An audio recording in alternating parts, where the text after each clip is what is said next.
Heart attack, myocardial infarction, acute coronary syndrome.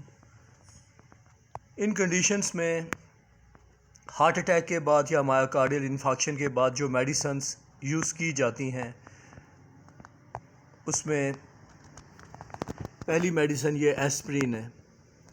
Aspirin antiplatelet है, इसका ये ब्रांड एस्कार्ड है। एक और ब्रांड लोप्रिन के नाम से अवेलेबल है।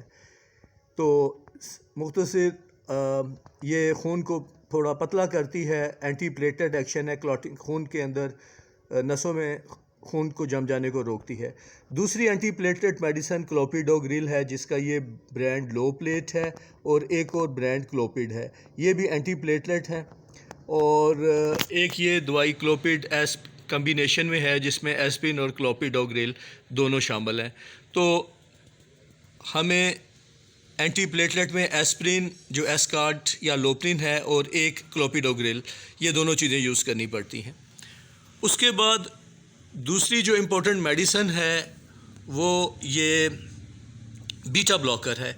बीटा ब्लॉकर जैसे कि बाइसुप्रोलॉल है जो कार्डियो सिलेक्टिव है, इसका ये ब्रांड एक ज़ाइबिस है। इसके अलावा कॉनकोर के नाम से भी अवेलेबल है।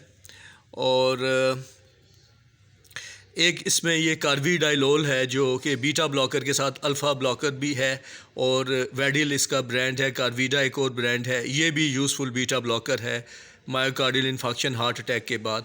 तीसरी जो यूज़ कर सकते हैं वो इसमें मीटेप्रोलोल है जो मीरोल के नाम से अवेलेबल है।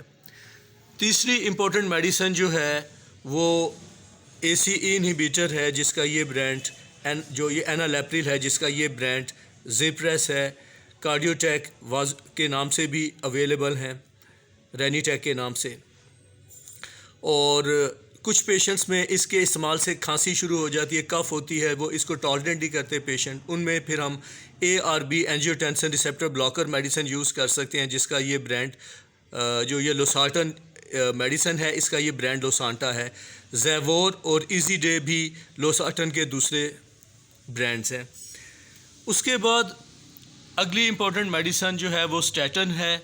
इसमें ये अटरवास्टैटिन है, जिसका ब्रांड लिपिरेक्स है, या दूसरी जो है ये रोसुवास्टैटिन है, जिसका ब्रांड रोलिप है, और जेल एक और ब्रांड है।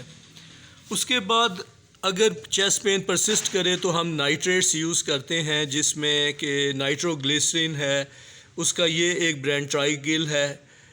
लेकिन ट्राइजिल के अलावा एक और ब्रांड नाइट्रोमिंट है, और एक और ब्रांड कार्डनाइट है। इसके अलावा हम आइसोसॉर्बाइड मोनोनाइट्रेट यूज़ कर सकते हैं, जिसका ये ब्रांड मोनिस है, लेकिन एक और ब्रांड इसमो के नाम से भी अवेलेबल है। तो ये कॉमनली यूज़ मेडिसन्स हैं। इसके अलावा पेशेंट के पास एक मेडिसन एंजीसिड होनी चाहिए। एंजीसिड जो है ये नाइट्रोग्लिसरीन है, और जब कभी पेशेंट को चेस्ट में पेन महसूस हो तो ये ज़ुबान के नीचे टैबलेट रखी जा सकती है। तो ये कॉमनली यूज़ मेडिसन्स हैं हार्ट अटैक MI के बाद, जिसमें ये एस्प्रिन, एस्कार्ड, क्लोपिडोग्रिल, क्लोपिड, और स्टैटिन, लिपिरेक्स, और ये नाइट्रेट जो कि ग्लिसराइल ट्राई नाइट्रेट या नाइट्रोग्लिसरीन है, जिसका ब्रांड कार्डनाइट या ट्राइगिल है। और फिर उसके बाद बीटा ब्लॉकर, जिसमें बाइसुप्रोलॉल, कार्विडाइलोल या मीरोल मेटोप्रोलोल में से एक यूज़ कर सकते हैं। और ACE इनहिबिटर, जिसमें एनालेप्रिल है, या ARB जिसका ये ब्रांड, जिसका ये दवाई लोसार्टन है। तो ये कॉमनली यूज़ मेडिसन्स हैं हार्ट अटैक के बाद, MI मायोकार्डियल इन्फाक्शन के बाद, और एक्यूट कोरोनरी सिंड्रोम के बाद।